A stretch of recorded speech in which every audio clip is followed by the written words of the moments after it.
नमस्कार दोस्तों, मैं आनंद सर एक बार फिर से आपका मैथमेटिका के YouTube चैनल में स्वागत करता हूं और आज की टॉपिक लेकर आपका एनसीईआरटी से आता हूं जिसका नाम है हमारा परिवर्त आव्यूह।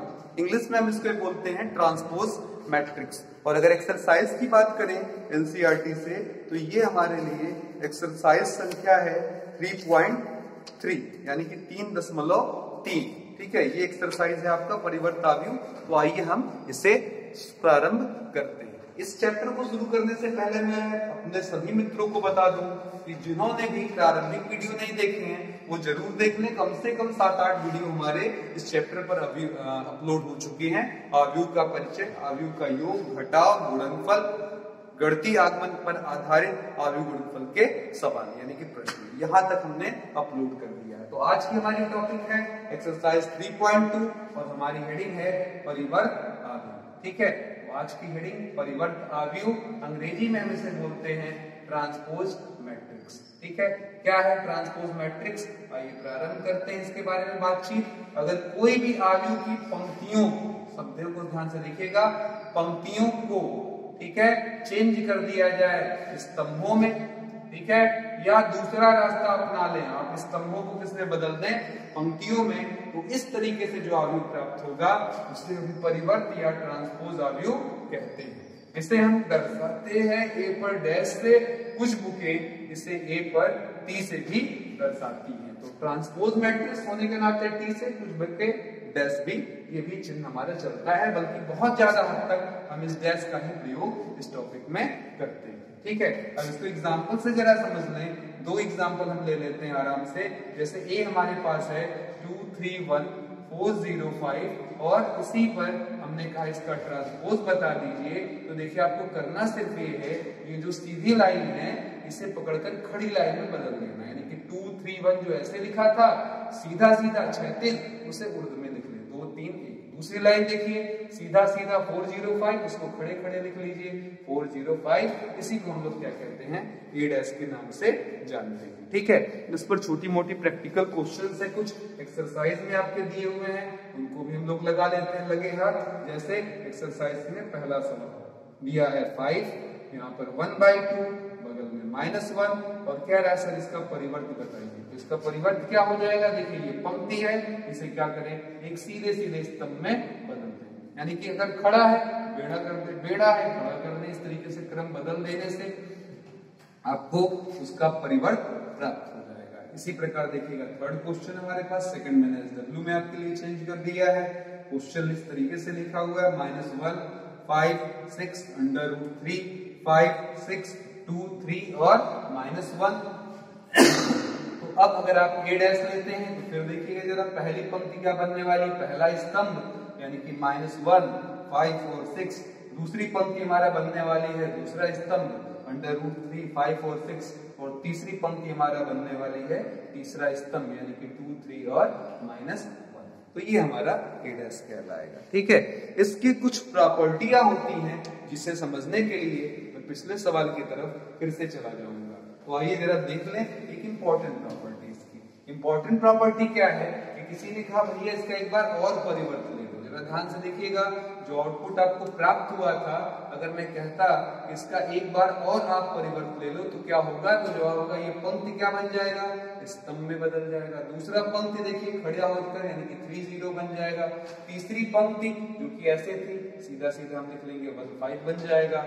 और अगर आपने ध्यान दिया हो तो ये बिल्कुल सेम है। इधर देखिए जरा 2 3 1, पहला वाला देखिएगा आगे, दूसरी लाइन 405 है, देखिए 405 किसके बराबर आ रहा है, यानी कि अगर हम किसी भी आव्यूह का 2 बार परिवर्तन ले लें तो उसका प्रभाव नष्ट होकर क्या बन जाता है, ए बन जाता है। ठीक है, तो ये काफी इंपॉर्टेंट रूल है, किसी भी आव्यूह का 2 बार परिवर्तन लेने पर फिर से वो आव्यूह हमको प्राप्त हो जाता है। ठीक है, अब इस परिवर्त की कुछ परिभाषाएं, सॉरी प्रॉपर्टीज हैं यानी कि गुण हैं, उनको थोड़ा सा ध्यान दे दीजिए और इनको समझ लीजिए। ठीक है, कुछ प्रॉपर्टियां हैं यानी कि गुण है, उनको समझ लीजिए। वो क्या क्या, अगर हम किसी भी आव्यूह को जोड़ रहे हैं और इस जोड़ के ऊपर परिवर्त लगा दिया तो एक तो ये है कि जोड़ने के बाद परिवर्त लें, लेकिन नियम कहता है कि आप अलग अलग ए का परिवर्त और बी का परिवर्त लेकर भी अगर जोड़ दिए होते जोड़ते तो आंसर वहां भी सेम ही आपको मिलता दोनों तरफ से। और अगर यहाँ माइनस लगा होता बीच में तो यहाँ भी हमको क्या प्राप्त होता माइनस, यानी कि प्लस के लिए भी नियम है और माइनस के लिए भी नियम है।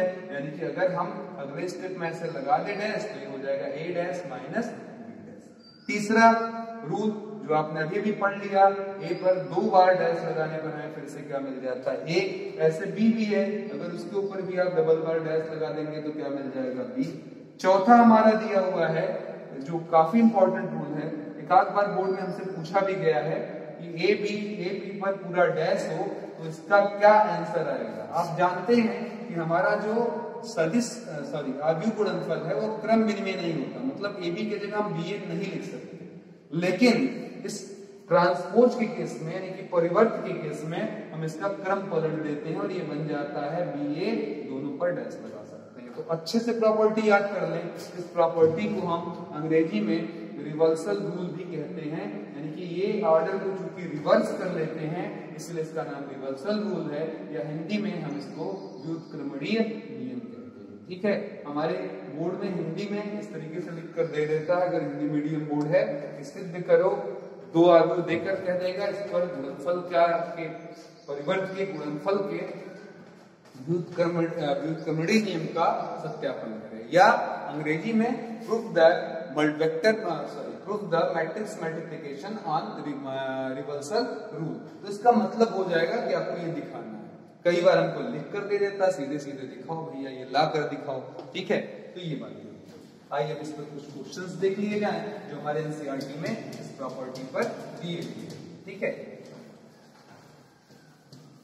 बहुत ही इजी टॉपिक है मित्रों, और इसे बड़े ही आराम से आप समझ भी सकते हैं, इसमें कोई बहुत ज्यादा जोरदार जबरदस्ती या कोई खास मेहनत का काम नहीं है, थोड़ा सा दिमाग लगाएंगे, ये बहुत ही इजी एक्सरसाइज है, आपको मजा ही मजा आएगा। देखिए जैसे पहला क्वेश्चन हमारे पास है -1 2 3, ठीक है, 5 7 9, ठीक है।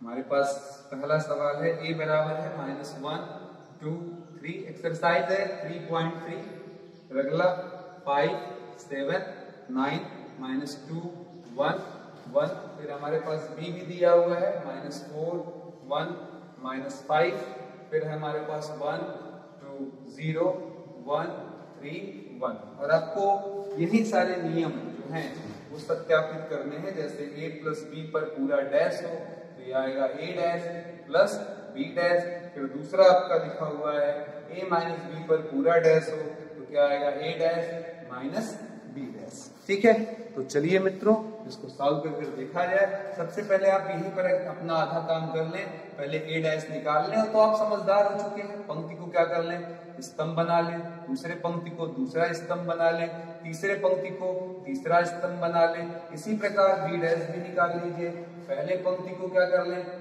पहले पंक्ति को पहला स्तंभ बना लें -4 1 -5, दूसरे पंक्ति को दूसरा स्तंभ बना लें 1 2 0, तीसरे पंक्ति को तीसरा स्तंभ बना लें 1 3 1। इस तरीके से आपका काम बन जाएगा। अब उसके बाद आपको जो कुछ भी प्रूफ करना हो, जैसे पहला करना है तो इसमें उसका लेफ्ट हैंड साइड लीजिए, अंदर क्या लिखा हुआ है a प्लस b का डैश, जिसका मतलब हुआ a और b को पहले जोड़ो फिर उसका परिवर्तन हो। तो a का मतलब हुआ -1 5 -2 2 7 1, सॉरी a की वैल्यू कितनी दी हुई है हमारे पास, ऊपर देखिए -1 2 3 5 7 9 -2 1 1, फिर यहाँ प्लस लगाएं, इसके बगल में b लेना है, b का मतलब हुआ -4 1 -5 1 2 0 1 3 1, इसके पूरे ऊपर क्या लगा दीजिए डैश, और इस डैश का मतलब है कि ये आपस में सीधे सीधे क्या करेंगे जुड़ेंगे। अभी अंदर यहाँ देखिए -1 -4 मिलकर -5, 2 ने 1 के साथ जोड़ बना लिया 3 3 ने -5 के साथ जोड़ लिया -2, ठीक है, 5 1 के साथ मिल गया 6 7 2 के साथ मिल गया 9 9 0 के साथ मिल गया 9 -2 1 के साथ मिल गया -1 1 3 के साथ मिल गया 4 और 1 1 के साथ मिल गया तो 2। इसके ऊपर डैश लगा दें, और जब डैश हम हटाते हैं तो आप जानते हैं ये पंक्ति क्या बन जाएगा, स्तंभ बन जाएगा। तो मित्रों अगला आ गया -5 3 -2, अगली लाइन हो जाएगी हमारा, देखिए पहली पंक्ति पहला स्तंभ, दूसरी पंक्ति दूसरा स्तंभ, यानी कि 6 9 9, इसी प्रकार तीसरी पंक्ति हमारा तीसरा स्तंभ -1 4 2 हो जाएगा। तो ये तो हो गया लेफ्ट हैंड साइड की बात। अब आगे right hand side. Right hand side क्या लिखा हुआ है, a dash plus b dash. तो यहाँ पर देखिएगा a dash plus b dash. a dash का मतलब हो गया हमारा -1 5 -2 फिर 2 7 1 और तीसरा हो गया आपका 3 9 और 1। फिर इसके बाद प्लस लगाइए, b डैश के जगह -4 1 1 1 2 3 -5 0 1। अब इनको उठाकर सीधे सीधे आप जोड़ ले। जोड़ने का सीधा सीधा रिवाज है, सीधे सीधे -1 -4 मिलकर -5 5 और 1 मिलकर 6 -2 और 1 मिलकर -1 2 और 1 मिलकर 3 7 और 2 मिलकर क्या हो जाएगा 9 1 और 3 मिलकर क्या हो जाएगा 4 3 और -5 मिलकर -2 और 9 और 0 मिलकर क्या हो जाएगा 9।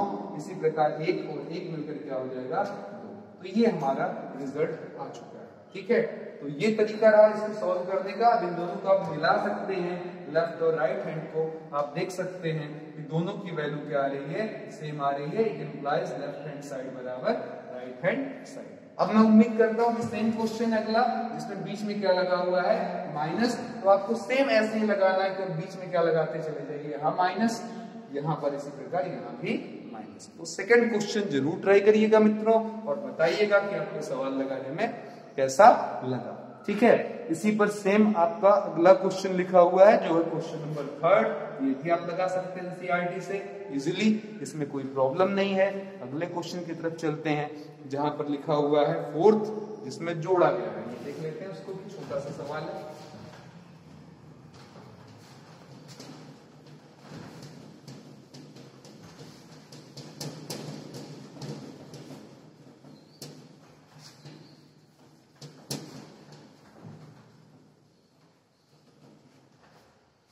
अगला क्वेश्चन हमारा इस तरीके से है, a बराबर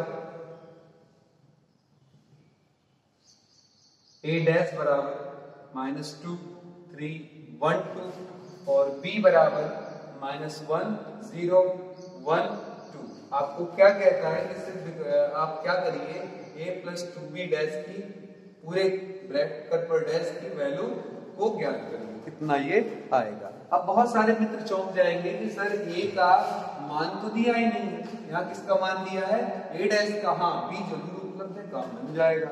तो पहले तो सर a बताइए, तो मैं फिर कहूंगा इसके लिए प्रॉपर्टी पता होना चाहिए। आपको मालूम है a डैश पर अगर एक बार और डैश लगा दिया जाए तो हमें क्या मिल जाएगा, a मिल जाएगा। तो क्यों ना इस सिंपल सी चीज पर एक बार और डैश लगा दिया जाए, और जब हम डैश लगा देंगे तो देखें दोनों तरफ डैश लगने के नाते पंक्ति जो है स्तंभ बना -2 3, दूसरी पंक्ति दूसरा स्तंभ बना 1 2, ये आ जाएगा।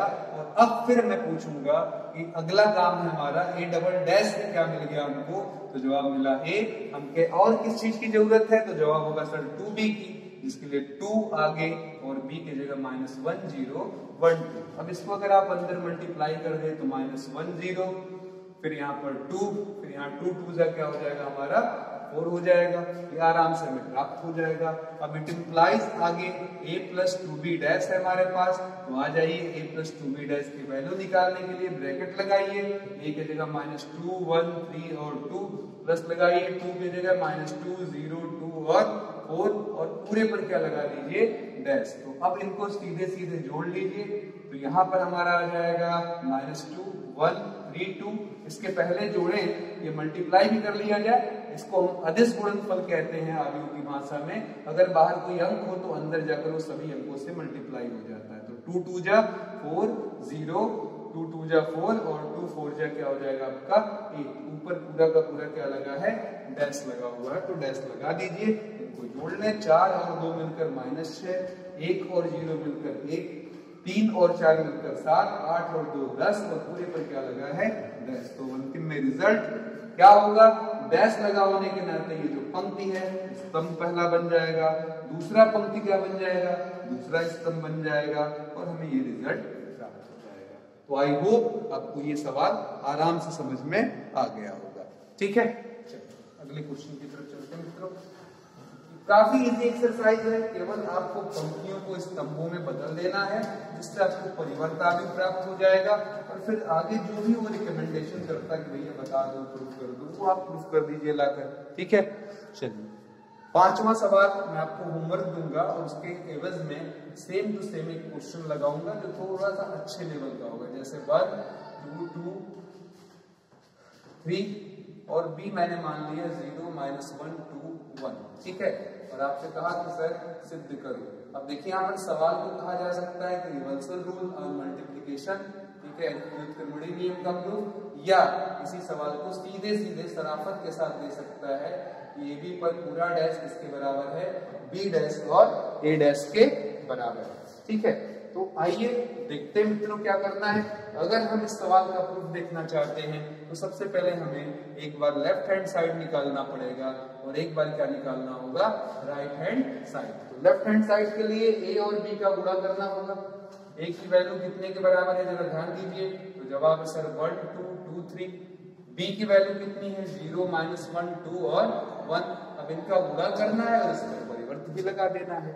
तो देखिए पहली पंक्ति का पहले स्तंभ से गुणा, रिजल्ट क्लियर होगा, 1 का 0 से गुणा 0, 2 दूना 4। फिर बोलिए जरा 1 का -1 से गुणा -1, 2 1 का में 2।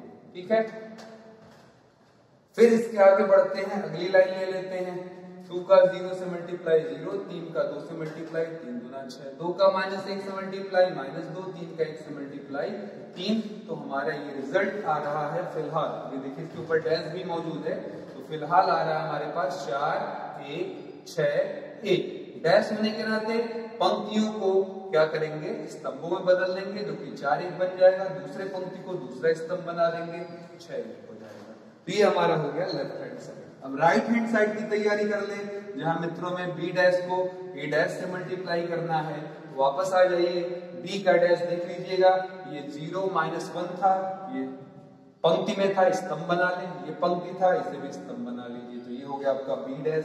ए डैश के लिए देखिए ये पंक्ति था, इसे स्तंभ बना लीजिए, 1 2। दूसरा पंक्ति आपका सीधे सीधे था, खड़ा खड़ा बना लीजिए, 2 3, ये सीधे सीधे ए डैश आ गया। अब क्या करना है, जैसा आप जानते ही हैं, मल्टीप्लाई करना है। तो आइए मल्टीप्लाई कर लें, 0 का 1 से मल्टीप्लाई 0, 2 का 2 से मल्टीप्लाई 4, 0 का फिर अगली लाइन में गुणा 2 से क्या आ जाएगा 0, 2 3 जा क्या आ जाएगा हमारे पास 6। फिर देखिए ये लाइन भी उठा लिया, -1 का 1 से गुणा, -1 1 का 2 से मल्टीप्लाई 2, -1 का 2 से मल्टीप्लाई -2, 3 का 1 से मल्टीप्लाई 3। तो हमारा रिजल्ट आ रहा है 4 6 1 और 1। अब इसको आप अपने लेफ्ट हैंड साइड से मिला सकते हैं। आप देख सकते हैं कि दोनों साइड की वैल्यू LHS और RHS क्या आ रहे हैं, सेम आ रहे हैं। तो आई होप मित्रों ये सारे क्वेश्चंस आपको समझ में आ गए होंगे। इसी पर सेम आप क्वेश्चन नंबर 6 भी लगा सकते हैं, जहां ए डैश ए का सिंपल सवाल है, ए डैश और ए का मल्टीप्लाई आई के बराबर दिखाना।